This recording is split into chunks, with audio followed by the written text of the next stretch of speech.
जनाब सदर और उपस्थित भाइयों और बहनों, मैं सबका नाम इसलिए नहीं ले रहा हूँ कि समय की थोड़ी पाबंदी रहती है तो उसके लिए आसानी रहे। एक तो शायद मैं इस रोल ऑफ मॉरल वैल्यूज़ के लिए मैं क्वालिफाई नहीं करता हूँ उसमें बोलने के लिए, क्योंकि मैं कई इमोरल काम करके आया हूँ और जो मैं सार्वजनिक रूप से कुछ आपके साथ शेयर करूँगा, कुछ नहीं बताऊँगा। तो मुझे ऐसा लगा था कि मैं क्वालिफाई ही नहीं करता हूँ मॉरलिटी की सबक आप लोगों को समझाने के लिए।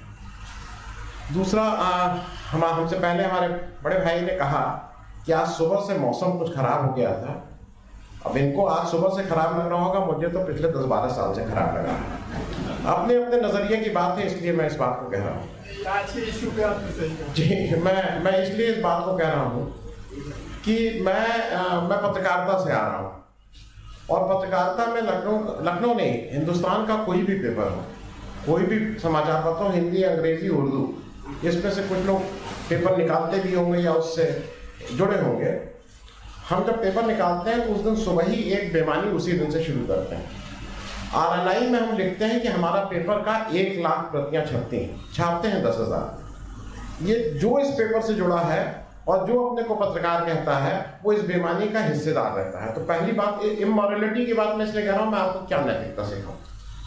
दूसरा, ये थोड़ी मैं हिम्मत की दाद देता हूँ आप लोगों की, आप लोगों ने मुझे बुलाया, क्योंकि मेरा जनरली पास्ट रिकॉर्ड ये है कि मुझे दोबारा फिर बुलाया नहीं जाता है। मैं जिस सभा में जाता हूँ तो लोगों को लगता है ये कहाँ से ये कमबख्त आ गया, तो मुझे ज़्यादातर जगह दोबारा नहीं बुलाया जाता। ये मतलब ट्रैक रिकॉर्ड बता दे रहे हैं। कुछ हिम्मती लोग हैं, एक आध बार और बुला लेते हैं, लेकिन अंत में क्योंकि बुलाने में सुनना पड़ेगा, सुनने की ज़रा दिक्कत है।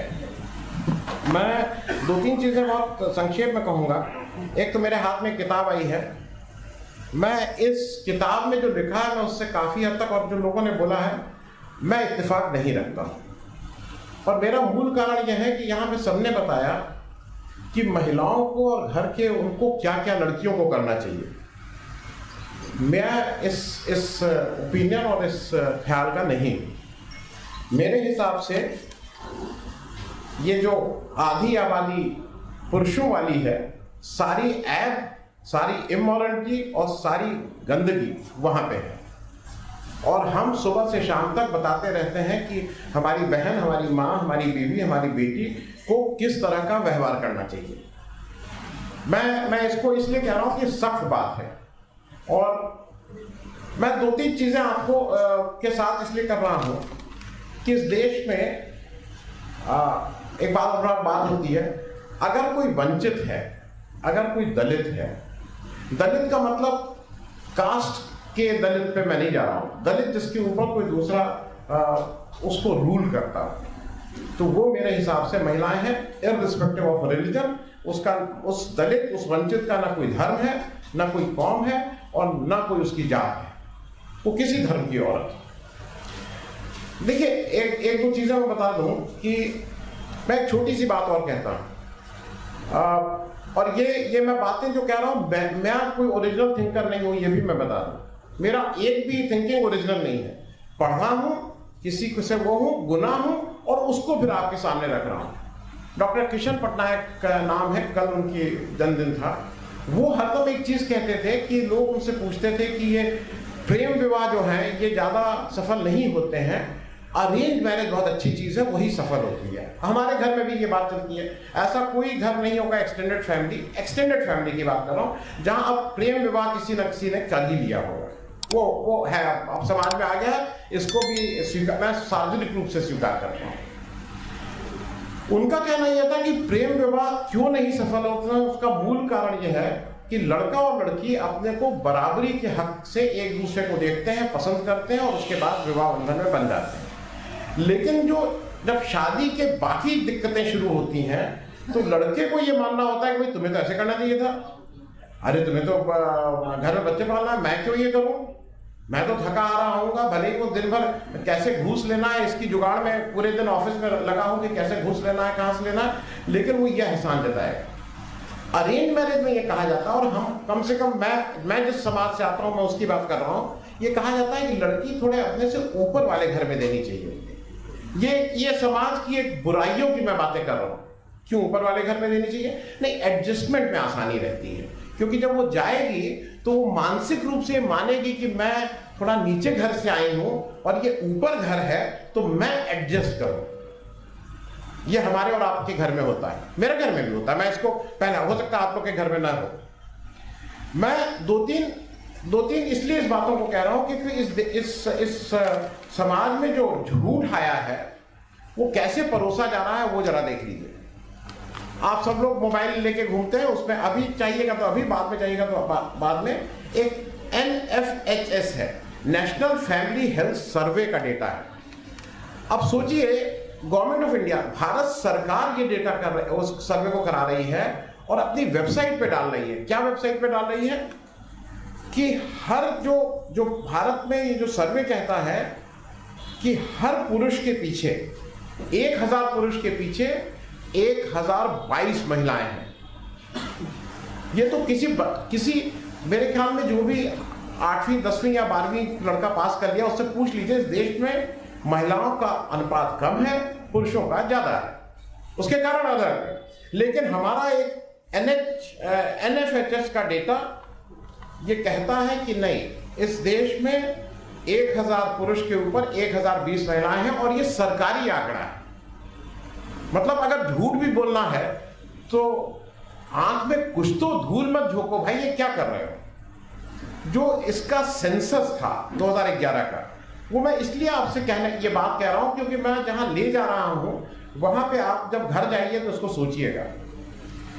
2011 का सेंसस हुआ, उसके बाद जनगणना नहीं हुई है। उसमें पुरुषों की संख्या 62 करोड़ 37 लाख थी और अब महिलाओं की संख्या 58 करोड़ 64 लाख थी। ये मैं सारे आंकड़े इसलिए देता हूं क्योंकि जब मैं आंकड़े देता हूं तो मुझे ये रहता है कि आज की तारीख में अगर आप बोल भी रहे हैं तो वो FIR हो सकती है आपके ऊपर, और आपको बुला के पूछा जा सकता है कि आंकड़े कहां से आए थे। तो मैं 2011 जनगणना के आंकड़े दे रहा हूं। 3 करोड़ 73 लाख महिलाएं ऑफिशियली गवर्नमेंट ऑफ इंडिया कहती है कि कम है पुरुषों के मुकाबले।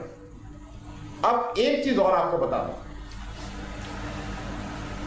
4 साल तक के बच्चे, 0 से 4 मतलब पैदा होने से, और अभी मैं कोख में जो बच्चे मर गए मैं उसकी बात नहीं कर रहा हूं, 0 से 4 साल तक के बच्चे इस देश में, और ये सब सरकारी आंकड़े बोल रहा हूं, 24 लाख लड़कियों नहीं रही हैं। मैं उसको हत्या मानता हूं, लेकिन आपको हो सकता है कि अपनी मॉरलिटी के लिए आप उसको कहिए नहीं, बची ही नहीं, 24 लाख बच्चियां नहीं बची हैं। हर साल करीब 2,40,000 बच्चियां कि हम और आप मिलकर हत्या कर रहे हैं, समाज हत्या कर रहा है। रोज 658 और हर 2 मिनट पे किसी बच्चे की हम और आप हत्या कर रहे हैं। मैं ये इन बातों को क्यों आपके साथ कर रहा हूं?